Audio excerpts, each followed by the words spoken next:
মসজিদ আল আকসা ইসলাম ধর্মের তৃতীয় পবিত্রতম স্থাপনা। এই মসজিদটি ছিল মুসলমানদের প্রথম কিবলা।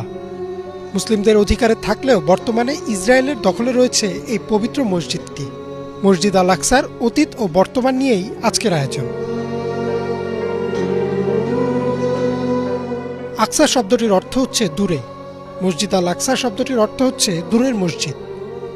ঐতিহাসিকদের মতে ইব্রাহিম আলাইহিসসালামের কাবা নির্মাণের ৪০ বছর পর হজরত ইয়াকুব আলাইহিসসালাম জেরুজালেমে মসজিদ আল আকসা নির্মাণ করেন। পরবর্তীতে হজরত দাউদ আলাইহিসসালামের নির্দেশে হজরত সুলাইমান আলাইহিসসালাম মসজিদটি পুনর্নির্মাণ করেন। কুরআন নাজিলের আগ পর্যন্ত মসজিদটির নাম ছিল বাইতুল মাকদাস। পরবর্তীতে পবিত্র কোরআনে এর নামকরণ করা হয় মসজিদ আল আকসা। পবিত্রতার ক্রম হিসেব করলে মক্কা ও মদিনার পরেই আল আকসার অবস্থান। কাবার পূর্বে মুসলিমদের কিবলা ছিল এই মসজিদটি, অর্থাৎ মহানবী সাল্লাল্লাহু আলাইহি ওয়াসাল্লাম সহ শুরুর দিকে মুসলিমরা আল আকসার দিকে মুখ করে নামাজ আদায় করতেন। আল্লাহ কোরআনে যে কয়টি পবিত্র স্থানের নাম উল্লেখ করেছেন তার মধ্যে আল আকসা অন্যতম।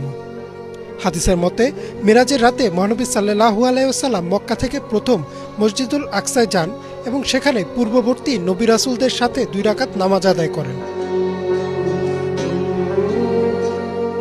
মসজিদ আল আকসা কোনো একক মসজিদ নয়, এটি একটি প্রাঙ্গণ যেখানে আরও 5টি মসজিদ রয়েছে।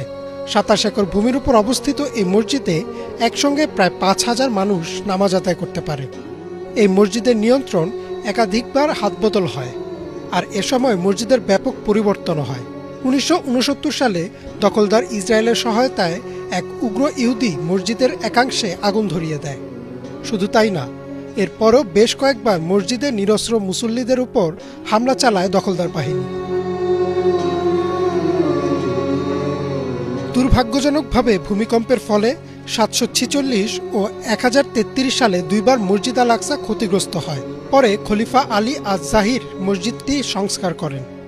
বর্তমানে আমরা যে মসজিদটি দেখি তা খলিফা আলীর সংস্কার করা মসজিদ। 638 খ্রিস্টাব্দে ইসলামের দ্বিতীয় খলিফা হজরত উমর রাদিয়াল্লাহু তাআলা আনহুর সময় মসজিদটি মুসলমানদের দখলে আসে। এর প্রায় 450 বছর পর আবারও মসজিদটি নিয়ে ইহুদি, খ্রিস্টান ও মুসলিমদের মধ্যে দ্বন্দ্ব শুরু হয়। প্রথম বিশ্বযুদ্ধের পর অটোমান সাম্রাজ্যের হাত থেকে ফিলিস্তিন চলে যায় ব্রিটিশদের দখলে। পরবর্তীতে দ্বিতীয় বিশ্বযুদ্ধে হিটলারের হাতে নির্যাতনের পর বহু ইহুদি ইউরোপ থেকে পালিয়ে ফিলিস্তিনে চলে আসে এবং পরবর্তীতে 1948 সালের 14 মে ইসরায়েল রাষ্ট্র গঠন করে। এরপর শুরু হয় ফিলিস্তিনের মুসলিমদের উপর ভয়াবহ নির্যাতন। ইসরায়েলের দখলে যাওয়ার পর আল আকসায় বারবার হামলা হয়, বারবার রক্তাক্ত করা হয় মুসলিমদের প্রথম কিবলা। তবে কোরআন ও হাদিসের ভাষ্য অনুযায়ী মুসলিমদের বিশ্বাস শীঘ্রই আবারও আল আকসা মসজিদ মুসলমানদের দখলে আসবে। ইমরান মাহমুদ, বাংলা ভিশন।